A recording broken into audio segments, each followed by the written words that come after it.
Hey guys, this is a slightly different video than the ones I've done before. I would like to explain something about the helicopter. Most of you have seen me flying it, but now we are in the hangar, so I thought let's do a small tour around and then explain as much as possible as I can in the cockpit to give you an insight in our office basically. The AW139 as we have them configured is a 12-seat passenger configuration. 3 rows of 4 and with as light as possible seats because we configured the helicopters ourselves, and this helicopter is configured only for the offshore market. If we ever have to land on water, which of course we do our absolute best to prevent from happening, on both sides we have a life raft.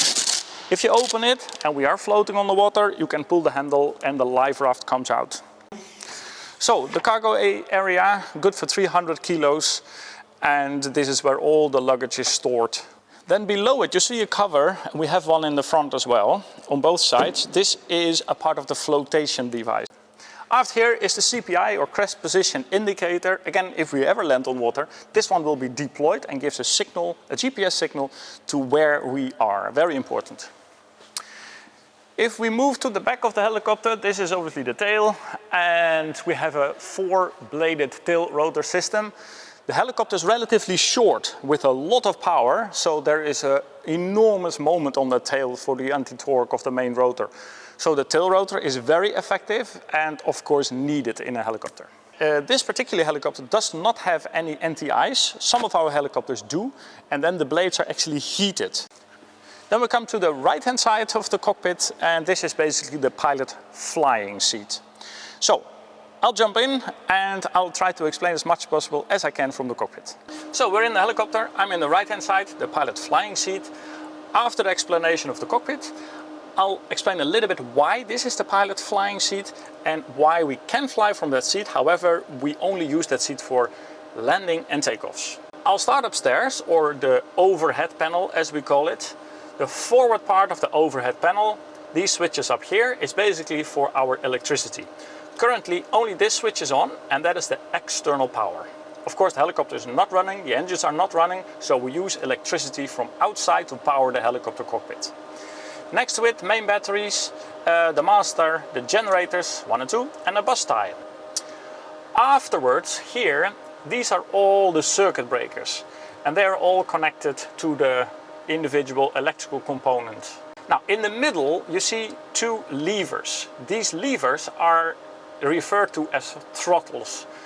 We call them ECLs, and the ECLs are only used in case of emergency. Next to it is the rotor brake, very simple, same as a car. It has a disc brake on the shaft behind the gearbox. Applying it will apply this disc brakes to be closed, and the rotor is stopped more quickly basically. So this is the rotor brake. On my side here of the panel, on the overhead panel, there are some switches for the lights, anti-collision light, position lights, etc. Moving down in the cockpit, we have the main instrument panel in front of us and the interseat console as we call it. The interseat console has a center section which is basically reachable from both seats, and then we have a left section and a right section. First of all, the center console. Here on the top we have our fuel panel, left fuel valve and pump, and on the right side fuel valve and pump. Below it we have our starter panel. Engine number 1, engine number 2, and as you can see it's off, idle, flight. Only 3 positions. To start the helicopter up, you'll see that probably in some of my videos, is we indicate to the technician which engine we start first, and we basically click it to idle. If I click this switch to idle, the whole start sequence will go automatically. Below this panel we have a miscellaneous panel. To be honest, this is a little bit of an odd panel, and it looks like they had some switches left, they didn't know where to put it, so let's call it a miscellaneous panel. Now below it we come to the AFCS panel, or Automatic Flight Control System panel. I have a separate video on it, so if you're interested, I'll put a link in the description. Below here we have the RCP, or reconfiguration panel. If there is anything wrong with our air data on one side of the cockpit or a screen, we can reconfigure here, and I can from the right hand seat select information from the left side to be visible on the right side. Below it we have a dim panel, and it is fairly self-explanatory. It dims the screens. So by turning these knobs, the screens in the cockpit will change in intensity. And this is very important, of course, during night. If we go down more, we have the hydraulic panel. Below it is the heater panel. This is a little bit of black magic. Nobody really masters it, but once you do, you can increase the temperature and decrease the temperature in the cabin. Moving more to the left topwards on the center console, I'll show a little bit on the flight management system in the left hand side. I haven't done anything to it. This is the page how it appears when you start up the helicopter. It first shows us the date, the time, and it says the navigation database currently. Then next is a prompt button. If I prompt it, I can select the current position, which is based on the last position, our reference waypoint, or one of the GPS's positions. So if I load it, I can tell our helicopter basically this is where you are. And from this point, we can start to make a flight plan. Before we go too much in detail in the FMS, I think it is interesting to talk about the radios. I have had a question or two about how we use the radios in the 139. This button on the FMS or the MCU, if I press it, you see the radio page. We have two radios in this helicopter. So here I can manually make a frequency, push it up here, and flip it to the active frequency, and I've changed the frequency. To actually transmit on the radio, we have several ways to transmit. On the cyclic or the joystick stick with our index finger, there is a button, but also, and maybe it's interesting to look at it, there's a switch downstairs on the left on the floor. That is our, yeah, exactly, and that is our push to talk switch. So every time we transmit on the radio, that is actually the switch we use to push on the floor, and we talk into the microphone. Then, if we move downward, we have the intercom panel. So this one indicates where we transmit, COM1 or COM2, and these ones below are what we hear. So I can isolate it like this. So now I only have COM number 2, I listen and I speak to. But usually we have both comms open to listen on both radios at the same time. This device here is basically our mouse for our displays. We can select our displays on the main instrument panel and do any changes. So these buttons are actually multifunctional. Moving further down, a satellite phone, track and balance, that is what we use for the technical department. And inside here is a card stored with data, which is retrieved by the engineers after each flight. Now, if we move to the main instrument panel, on the left in front, directly in front of you, is the primary flight display. The primary flight display shows our primary flight instruments. Speed, altitude, obviously our horizon, and everything we navigate to. Currently it's set to localizer or lock, and I can change it here to the FMS or any other source of navigation. Next to it is our multifunctional display. Currently it says our power plant page, and if I go to the left, I can have a look at all our systems. Electrical page, currently of course there is no generation from the generators, but only from the external power, and you can see that symbol over here. This is not here in flight, but this is just because in the hangar we have an external power connected into our main bus number 1.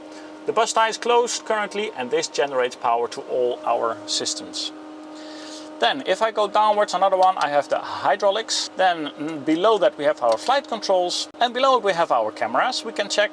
Moving onwards is our plan view. This is an overview of the map. Currently we do not have a route planned, and this is the page we are on all the time during flying. This is our map page. Now it's fairly basic, and if I toggle down, you have options to show more information. This is the TAWS, or Terrain Avoidance and Warning System. This gives a database-driven image of terrain. Below it is the weather radar. This is what we use offshore. And here I can select navigation aids, airports, and any idents of waypoints we have in the vicinity. So this is our map. Below our map there is always a section with temperatures and pressures which are vital. And then on the right low section here, we have the CAS, or the Crew Alerting System. And these are all the warnings and cautions that are currently listed. And of course there's a lot, because of, we are not powered on right now with the engines. The flight controls on this helicopter are slightly different from the right than to the left. On the right hand side, the cyclic, 100% the same as on the left. The collective, on the other hand, is different. The collective on this side has some more functions than on the left. And that means in case of an emergency, if there is something wrong with the computer that gives fuel to our engines, the governor as we call it, we are able to go manual right away on this side, but not on the left hand side. So that is why we have this side of the helicopter as the primary seat for flying. For instance, and I can show you, on this side, if we have an engine problem, I can flick engine number 1, for instance, from auto to manual. If I set engine number 1 to manual, then you can see on my primary flight display a manual caption. That means I have to control the engine manual on this side. Now, and if we then look up to the ECLs, as I explained before, this is now the engine I have selected to manual. There are two ways to manipulate the fuel to this engine. I can literally do it by hand and move slowly to increase and decrease the fuel to that engine, but that is very rudimental. Which is a little bit easier to do is, if you keep looking at my ECL, I have a button on my collective, and I can literally manipulate that control with a servo actuator. And by small inputs to that engine, I can increase the amount of fuel to that engine and decrease the amount of fuel to that engine. This is very difficult, and we train this regularly in the simulator. But this is only able to be done from the right-hand side. The movement of the ECLs is also possible from the left, but the selection to go to manual, which is a memory item in case of an emergency, is only able to be done from the right-hand seat. To come back down to our midsection or center console, from the right-hand side I can easily reach the landing gear lever. This is our landing gear control panel. The landing gear up and down. We have the indications that the landing gear is down. Below it we have a nose wheel center lock. Currently you can see it's unlocked. This means the nose wheel is now able to turn and we can taxi. Next to it is the parking brakes. You see this on my videos a lot. Every landing offshore is done with the parking brakes on. To select the parking brakes on, I have to pull the lever, turn it, and then you can clearly see on the CAS message system it says parking brake press. That means I have selected the parking brakes on, but the pressure is not sufficient. So now I have to manually push with my foot on the top part of the pedal. So let me do that. There we go, that's one, that is two, there it is. The CAS disappeared. So now we have enough pressure in the brakes to hold the helicopter in position.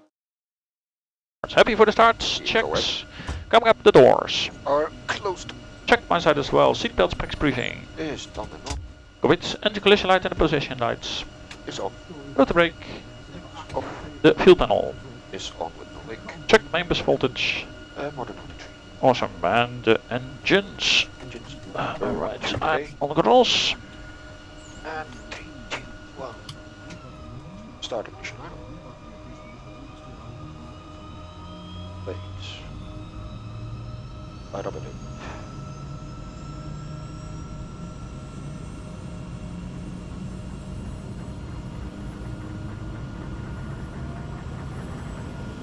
Six and one.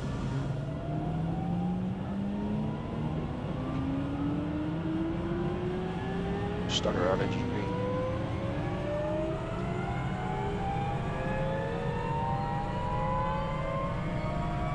Let's start number 2, number 1. Wow. 3, 2, 1. Start ignition item.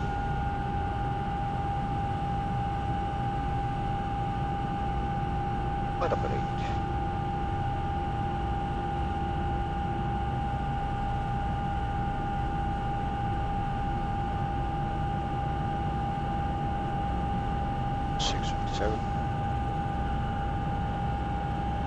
Warning. Start around. Warning. Engine green. Good start. Very good. Generator. Very good. In that case, your control, Sam. Yes.